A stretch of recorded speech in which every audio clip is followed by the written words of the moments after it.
Guys দেখো এই পাশের ভিড়টা একদম কমে গেছে আর ওই পাশের ভিড়টা দেখো।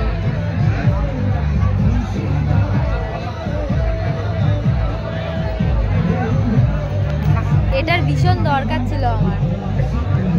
খেতে খেতে পুরো এখানে আরেকটা টিস্যু দাও না।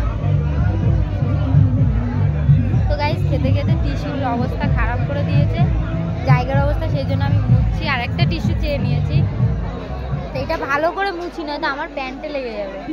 ওখানে পেতে দাও, ওটা পেতে দাও। ঠিক বলেছে, ধরো তো কেমন এটা। তো একজনরা খাচ্ছিল খেতে খেতে, এখানে অনেকটা ফেলিয়ে দিয়ে গেছে। তো যাই হোক, এ কি করছিস? টিস্যুর ওপর বসছিস। ও টিস্যু পাতিয়ে বসেছে, তাহলে বুঝতে পারছো কতটা খেতে খেতে গায়ে লাগায়। আমি কোথায় গায়ে লাগাই? চলো এবার খাওয়া শুরু করি, কখন দেবে জানি না, অনেকক্ষণ থেকে বসে আছি।